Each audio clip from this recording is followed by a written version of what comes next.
읽은 에베소서 5장 21절부터 33절 말씀 가지고 행복한 부부 이런 제목으로 같이 은혜 나누기 원합니다. 요즘 우리 사회가 어렵습니다. 개인적으로 보면 바쁘기도 하고 쫓기기도 하고 또 살기가 어렵다 그렇게 외칩니다. 사회도 많이 삭막해졌습니다. 몇 년 전에 우리 국정원에서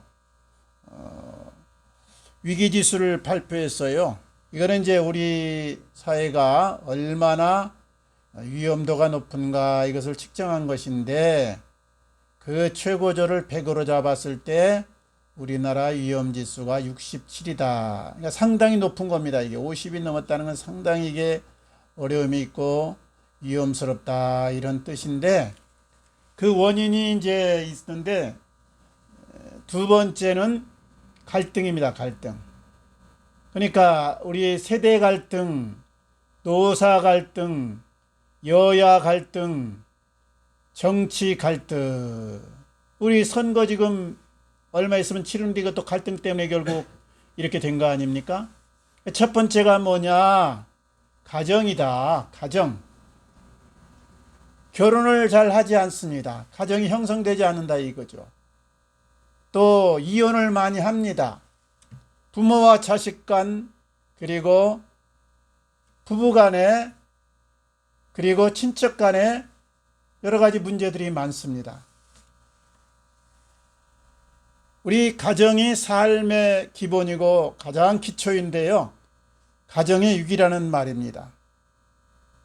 이 가정이라는 것은 어떻게 형성됩니까? 남녀가 짝을 만나서 연애를 함으로 결혼해서 이루어지는데, 고 하영조 목사님이 가정학교를 운영하면서 짝을 찾을 때 두 가지 이런 사람을 조심해라 그랬어요. 첫 번째는 약속 신호를 잘 안 지키는 사람이다. 두 번째는 어려우면은 책임지지 않고 주랭랑치는 사람, 도망가는 사람이다. 저는 여기 한 가지 더 붙여가지고 얘기를 하자면, 첫눈에 반한 사람하고 결혼하지 말고 성실한 사람하고 결혼하라 이렇게 말하고 싶습니다. 부관계는 모든 인간관계의 출발입니다. 그래서 우리가 인생을 사는데 짝을 만나서 결혼해서 가정을 이루는 것이 하나님의 일반 뜻입니다.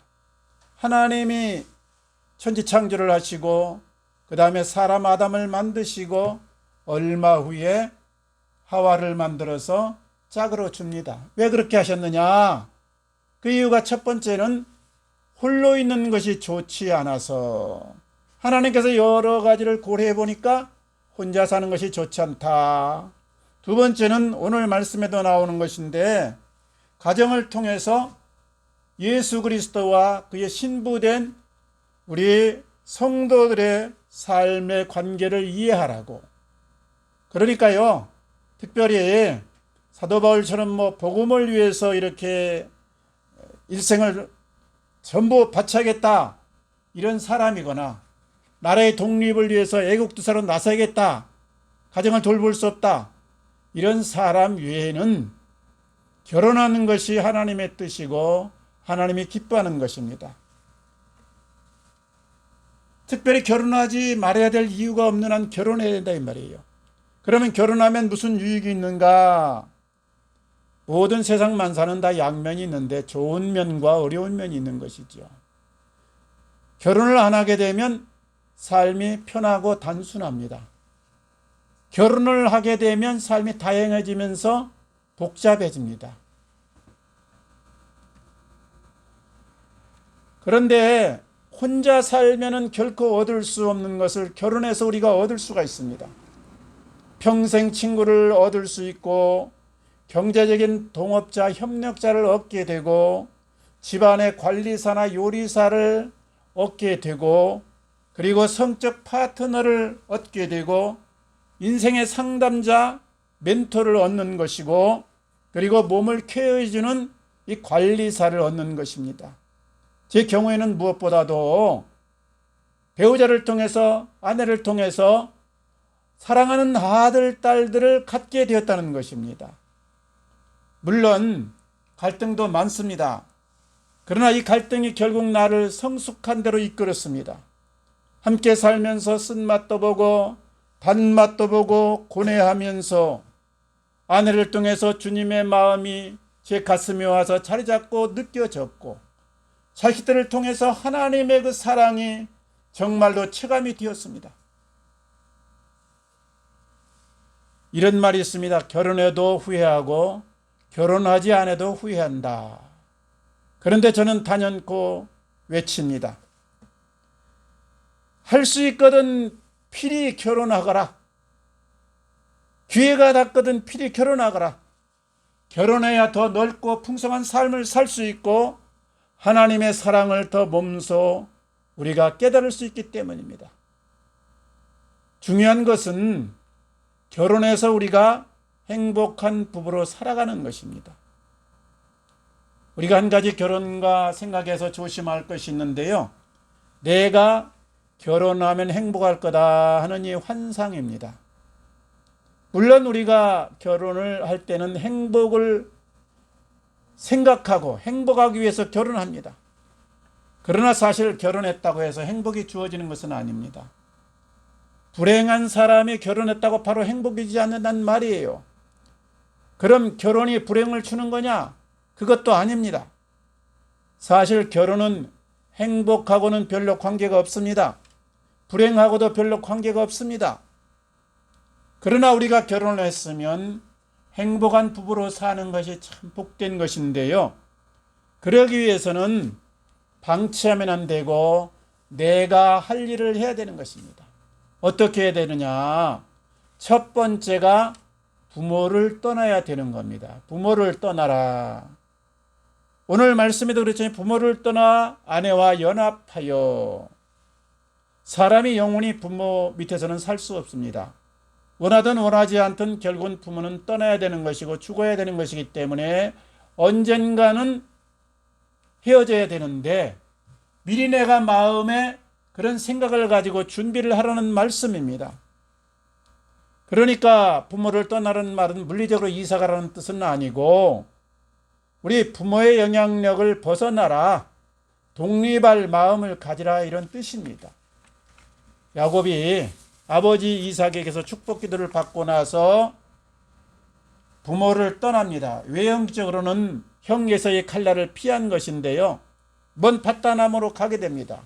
그런데 사실은 하나님이 어머니 치마폭에서 가정에서만, 온실 속에서만 자라서는 가장으로서의 역할, 그리고 족장으로서의 신앙의 이 가풍을 세우면서 바르게 설 수 없었기 때문에 하나님이 먼 밧단아람으로 이렇게 보낸 것입니다. 부모 밑에서만 있어서는 제대로 독립이 안 되는 거예요. 그래서 정신적으로 영적으로 성숙시키기 위해서 멀리 부모를 떠나게 한 것이죠. 실제로 야곱은 그 밧단아람 가서 가진 풍파와 어려움을 겪으면서 성장했고, 그리고 더 멋진 사람이 되었고, 야곱에서 이스라엘로 그렇게 우뚝 설 수가 있었던 것입니다. 예전에는 이 3대 4대가 한 지붕에서 한 집에서 살았잖아요. 그래서 많은 문제가 있었어요. 특별히 부부간의 문제라기보다는 부모와 그 세대 간의 문제, 세대 차이로 인한 여러 가지 문제가 야기되었습니다. 오늘날은 서구의 영향과 기독교 영향으로 이것이 많이 해소되었지만은 그래도 아직도 여러 가지 천재가 많이 남아있어요. 그래서 많은 가정들이 실제 부부 사이의 문제보다는 부모와의 문제, 시부모와의 문제, 그리고 가풍 문제로 인해서 어려움을 겪고 이혼한 경우가 너무너무 많은 것입니다. 우리가 사랑해서 결혼한다고 하지만은 사실은 사랑해서 결혼한 것이 아니고요. 좋아해서 결혼합니다. 조건이 어느 정도 맞으면 결혼합니다. 그래가지고 그때부터 사랑을 시작하는 겁니다. 사랑을 훈련하고 사랑을 연습해가는 것이에요. 그런데 이 사랑을 훈련해가는 이 첫 번째에서 우리가 할 일, 바로 배우자를 최삶의 우선순위로 두라. 자식보다 부모보다, 직장 상사보다, 친구보다, 그리고 교회 목사님보다 삶의 우선순위에 배우자를 두라, 이 원칙입니다. 부부는 옛날의 삶에서 벗어나서 새로운 삶을 시작하는 것입니다. 그러니까 부모도 자식이 결혼했으면 마음으로부터 독립을 시키고 떠나보낼 이 준비를 해야 되는 것입니다. 그때 우리가 정신적으로, 영적으로, 현실적으로 더 완숙한 사람으로 자라갈 수 있는 것입니다. 첫 번째는 부모를 떠나라. 그래야 행복한 부부로 살 수 있다. 두 번째는 각자 맡겨진 역할을 잘 감당하라, 이겁니다. 오늘 말씀 21절에 보면 그리스도를 경외함으로 피차 복종하라 그랬죠. 하나님이 아담 타락 후에 말했습니다. 아담, 너는 이마에 땀을 흘려야 되느니라. 아내를 먹여 살려라. 이래란 말이죠. 하와에게는 말했어요. 너는 남편을 사모하고 그리고 자식을 낳고 수고해야 살리라. 그러니까 신랑은 후에는 남편은 땀을 내서 일하고 먹을 것을 마련하고 아내는 남편을 돕고 자식을 낳고 가사를 담당하라, 이런 뜻입니다. 주님 안에서 서로 섬기면서 각자 역할을 잘 감당해야 되는 것이죠. 남편에게 원하는 하나님의 뜻 첫 번째는 아내를 사랑하는 것이고 돌보는 것입니다. 현실적으로 말하면 사랑이 무엇인가? 여러 가지로 돌보아주면서 먹거리를 갖다 주는 거라, 저는 이렇게 생각합니다. 어릴 때 저희 집이요, 시골에서 닭을 많이 키웠는데 암탉을 많이 키우고 달걀을 얻기 위해서 수탉을 몇 마리 키웠어요. 그런데 수탉이 어떻게 암탉을 케어하고 그리고 데리고 다니느냐? 수탉이 참 머리가 들어가는데요. 그래서 지렁이나 먹거리가 있으면요, 암탉을 부릅니다. 그래가지고 여러 가지로 배려를 합니다. 그러니까 암탉이 수탉 말을 탁 들으면서 졸졸졸 따라다니는 거예요. 자연 만물이라는 것은 우리 삶을 위한 하나님의 교제의 현장입니다. 그러니까요, 아내가 언제 고분고분하고 순종하게 되느냐? 사랑과 감동을 먹을 때 되는 것입니다. 옛날에 억압이나 큰 소리를 치면은, 그리고 막 매를 들면 된다. 이거 옛날 얘기고 지금 그랬다고 하면 큰일 납니다. 그리고 실제로 이건 하나님의 방법이 아니에요. 이렇게 해서 많은 문제와 야기가 생기고 이혼하고 파탄난 가정이 많지 않습니까? 아내를 잡을 때는 오직 사랑과 감동으로. 제가 결혼해서 이제 39년이 되었는데 39년을 살다 보니까 나름대로 노하우가 있어요. 제가 전에도 몇 번 말씀드렸습니다만 딱 세 가지만 하면 아내는 고분고분 순종하면서 남편을 경외합니다. 첫 번째는 말을 잘해야 됩니다. 말을. 예? 말이요, 겉과 속을 똑같이 말하는 것도 필요할 때가 있는데 부인에게는 그럴 필요가 없어요. 겉에는 좀 부글부글해도 바깥으로는 아름다운 말, 이쁜 말, 좋은 말만 하세요. 그래서 여보 이뻐요. 당신은 한국 최고의 미녀예요. 당신과 살고 있는 나는 최고의 행운아예요. 정말 고마운 내 사랑 당신뿐이야. 살랑살랑 좀 아양을 떨라, 이 말인데, 아양 떨고 아첨하는 말이 안 좋은 것 같지만 아내에게 하는 것은 좋은 겁니다. 그리고 이렇게 할 때 하나님도 이해해 주시고 다 봐주시리라 믿습니다. 그래서 첫 번째, 말을 잘하자. 긍정적인 말, 좋은 말, 세워주는 말, 사랑의 말을 해라. 여자는 뭘 먹고 살아요? 사랑을 먹고 사는 겁니다. 남편의 사랑을 먹고 산다. 두 번째는요, 의견이 좀 다르고 무슨 다툼이 생길 때는 딱 생각을 정리해가지고 사소만 하세요. 사소. 옳소, 좋소, 그렇소, 맞소. 딴소리 하지 마세요, 그냥. 그리고 다른 의견을 개진해야겠다 그럴 때는 나중에 분위기가 좋을 때 온유한 말투로 내가 사랑했는데 지난번 이렇게 좀 어떨까 하는 의견 개진 정도로만 말했어요. 항상 의견 충돌할 때는 옳소, 좋소, 맞소, 그렇소만 해라. 세 번째는 이 수탉과 같이 먹거리, 그러니까 현실적으로 말하면 돈을 갖다 줘야 됩니다. 제가 아내하고 살다 보니까 돈 안 갖다 주면 말 안 듣더라고요. 고분고분하지 않습니다. 가끔 목사님 중에 어려우면요, 능력 받아야 된다 그래가지고 산에 가가지고 금식하며 기도하면서 안 내려오고 자식 키우는 거 집안일은 나물라라 하는 분이 있는데요.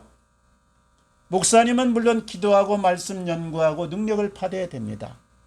그러나 남편이 되었으면은 생활비 돈을 갖다 줘야 됩니다. 그러니까 아무리 목사지만은 영적인 일만 한다고 현실적인 남편으로서의 도리를 무시하거나 잊어버리면 안 된다는 말씀이에요. 우리나라 수명이 이제 85세를 이렇게 가까이 오는데 여자분들은 90세가 이제 넘었습니다. 여자 수명은 90세가 넘었다. 그런데 남자는 거기에 못 미쳐서 한 7, 8살 작게 살아요. 80 한두 살 정도밖에 못 삽니다. 그런데 유일하게요, 목사님의 경우만은 목사님이 오래 살고 사모님이 일찍 죽습니다. 왜 그럴까 제가 생각해 보니까 목사님보다 사모님이 스트레스를 엄청 많이 받는데 교인들에게 받는 스트레스도 조금 있지만은 특별히 목사님 남편에게 스트레스를 너무 많이 받는 거예요. 남편의 사명을 아주 무시해버리는 거예요.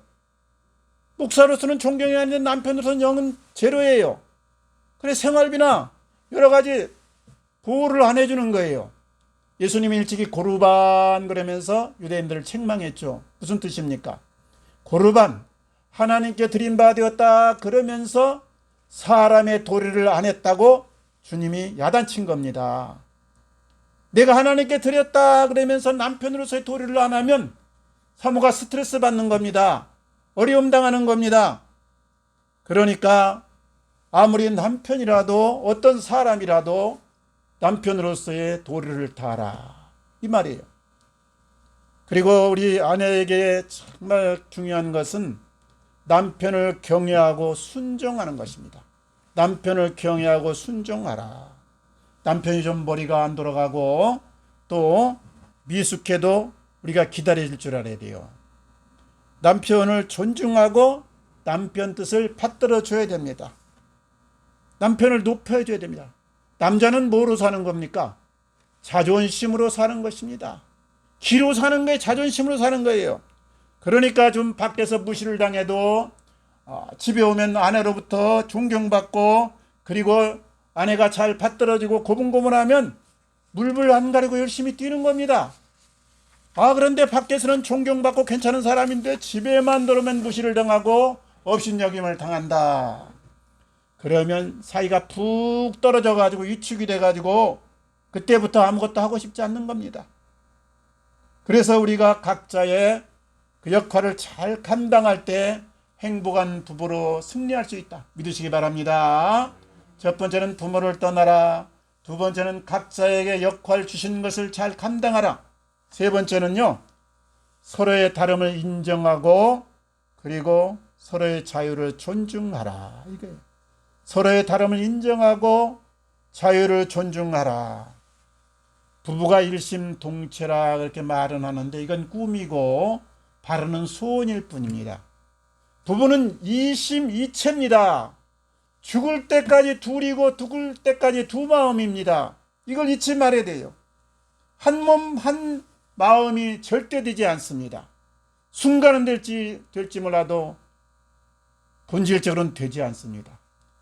화성에서 온 남자 그리고 금성에서 온 여자라는 책이 있어요. 존 그레이가 지은 책인데요. 화성의 온도는 평균이 영하 64도. 그러면 금성은 몇 도냐? 467도. 영상 467도. 화성은 꽁꽁 얼은 땅이죠. 냉철한 땅이죠. 금성은 북극을 끊는 불이 타는 그런 땅입니다. 달라도 너무 다른 겁니다. 여자와 남자는 이렇게 체질적으로 완전히 다른 동물이라는 말입니다. 그러니까 완전히 하나가 되는 건 어렵다는 이 말이에요. 원래부터 일치할 수가 없어요. 그런데 서로 다른 사람끼리 만났습니다. 완전히 같을 수 없어요. 그런데 같지 않는 것이 꼭 나쁜 것은 아닙니다. 다르기 때문에 서로 보완할 수 있고 더 완벽한 대로 나갈 수가 있는 것입니다. 기름과 단백질이 적당히 섞여 있으면 이런 고기를 마블링이라고 합니다. 마블링. 단백질과 기름이 섞여 있는 살코기를 최고로 칩니다. 마찬가지예요. 가족도 적당히 이렇게 화합이 되면, 다르지만은 화합이 되면 완벽으로 나갑니다. 그래서 가족 간에 중요한 것은 연대성과 함께 개별성입니다. 연합이 되어야 되지만 개별성이 있어야 된다. 부모가 아파도 자식이 대신할 수 없죠. 부모가 힘들어도 자식이 할 수 있는데 한계가 있는 겁니다. 부모와 자식은 뗄 수 없는 관계이긴 하지만 완전한 일치는 이룰 수 없다. 의존심이 너무 강해서 내 인생이 내 인생이 되고 내 인생이 내 인생이 되면 그때부터 스트레스가 오고 문제가 생기는 겁니다. 부부도 그렇습니다. 사랑하면서 불쌍히 여기면서 서로가 유해 주면서 동시에 개별성을 가져야 되는 겁니다. 한 사람이 한 사람에게 완전히 예속되었다, 희생되었다. 그래서는 안 됩니다. 독립성과 의존성을 가질 때 적당한 거리가 되어서 이것이 아름답고 복된 길로 나가는 것입니다. 그러니까 시간도 그렇고 공간도 그렇고 대인관계도 그렇고 취미생활도 그렇고 경제도 그렇고 억지로 하나 만들려고 하지 말고 서로 존중하면서 건강한 거리를 두고 자유를 주면서 그렇게 해서 더 완벽한 대로 나가고 알차게 사시라는 말입니다. 감정과 생각과 표현에 천중을 하면서 될 수 있으면 축복과 격려와 위로해야 하는 말을 자주 하기 바랍니다. 그럴 때 우리가 승리할 수 있습니다. 부모와 떨어져라. 부모로부터 독립해라. 두 번째 뭐예요? 우리가 각자 역할을 잘 감당하자. 세 번째는 우리가 서로를 인정하고 서로의 자유를 존중해서 연합성과 개별성을 가지라. 이 말입니다. 이런 축복이 넘쳐나시기를 주님 이름으로 축원합니다. 이야기 하나만 하고 마치겠습니다. 어느 여자 집사님이 있었는데 이 집사님인데 남편과 아들과 같이 세 식구가 살았어요. 교회를 다닙니다. 나름대로 행복했습니다. 그런데 어느 날부터인가 청년인 아들이 밤에 들어오면 자기 방에 들어가고는 말도 하지 않습니다. 무슨 일이냐 물어도 퉁명스럽게 그냥 들어가 버립니다. 하루는 아들이 나간 후 무슨 일이 생겼나 궁금해서 방에 들어가서 보니까 사람에게 적금하는 법, 섭외활동 기초, 이게 뭡니까? 신천지 책자가 나온 거예요. 아니 그렇지 않아도 요즘 교회에서 신천지를 조심하라고 그렇게 목사님이 당부했는데 아들이 그만 하나밖에 없는 아들이 신천지에 빠져든 겁니다. 신천지에 빠져들면요 종교생활만 하는 것이 아니고 사회생활이 무너지고 직장생활, 가정생활이 피폐해지기 시작하는 겁니다. 이게 큰일 났어요. 너무 안타깝고 기가 막혔지만은 부부가 만나서 내 탓이다 공방하지 않고 내 탓이다. 내가 아들 잘 돌보지 못해서 내가 사랑해주지 못해서 내가 가르치지 못해서 곁길로 갔구나. 그래서 서로 연합해서 기도했습니다. 기도하는 중에 아무래도 아무개 집사가 잘하니까 좀 물어봐야겠다. 가서 물어봤더니 어쩌면 좋으냐 그랬더니 영적 전쟁이 시작되었군요. 예? 이거 우리끼리 해결하기는 좀 어렵고 목사님에게 좀 상담을 해야겠습니다. 그래서 목사님에 가서 대충 얘기를 했더니 현대종교 2단 상담연구소인 현대종교의 박영택 목사님을 소개시켜 줍니다. 한번 찾아가서 의논해봐라. 그래 찾아가서 자초지정을 말했더니 하는 말, 아이쿠 집사님 너무 염려하지 마십시오. 기도하시고 어쨌든 아들을 사랑하시고 한번 데리고 나오기 바랍니다. 그래서 아들이 어느 날 일찍 들어갔길래 들어가서 물었어요. 너 신천지가 정말 좋으냐? 하는 말, 어머니 이만희 선생이 요한계시록에서 말하는 오실 자요 이길 자요 보혜사입니다. 우리가 그분을 버리면 안 됩니다. 그분을 따라야 됩니다. 그분에 들어가야 우리가 삽니다. 어이가 없었지만은 대답은 그렇게 했어요. 그래 그러면 한번 알아보자. 만약 이만희 선생이 정말 오실 자고 이길 자고 보혜사라고 하면 나도 믿고 나도 그 좋은 나라에 들어가야지. 그러나 혹시 아니면은 네가 돌아오거라. 우리 공동 운명체인데 너는 이쪽 가고 나는 저쪽 가고 그러면 안 되지 않냐? 예? 그래서 약속을 했어요. 잘 아는 박 목사님에게 가자. 날짜를 잡았어요. 그래서 아침에 일어나 가지고 애야 우리 밥 먹고 가보자. 대답이 없는 겁니다. 문을 벌컥 열어봤더니 창문을 통해서 이미 주령랑을 친 거예요. 신천지가 이게 가정을 파괴하는 데라 부모가 뭐라고 그러면 도망치라 이렇게 가르친 거예요. 그래서 어떻게 할까 남편과 기도하기로 했습니다. 그래서 남편은 집에서 기도하고 자신은 아들이 가는 이 신천지를 물음으로 찾아가지고 가가지고는 그 앞에서 기도했어요. 하나님 우리 아들 살려주세요. 아들아라 엄마가 왔다 나와라. 처음엔 조그맣게 했지만 열을 받으니까 눈물 콧물 나면서 소리 질러가면서 기도를 했더니 동네 사람들이 웬일인가 불났나 그리고 나와보는 거예요. 점점점 사람들이 늘어납니다. 신천지에서 겁을 먹고는 아들을 내보내줬어요. 그래서 같이 아들과 함께 박영택 목사님을 찾아갔습니다. 박영택 목사님이 여러 가지를 설명하고 친절해 주니까 아이고 오늘은 여기까지만 하겠습니다. 내일 또 오겠습니다. 다음날 또 갔습니다. 며칠을 그렇게 다니더니 어느 날 아이고 머리가 아파서 잠시 바람 쐬야겠습니다. 나갔다 오더니 그러는 거예요. 목사님 말씀을 듣고 보니까 여러 가지를 알고 보니까 참 기막힙니다.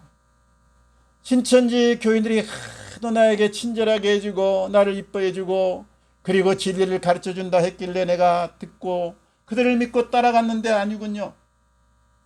그런데 사실 제가 잘 기독교 교리를 모르니까 검증하는 차원에서 며칠 더 공부하고 싶습니다. 목사님 저를 좀 가르쳐 주세요.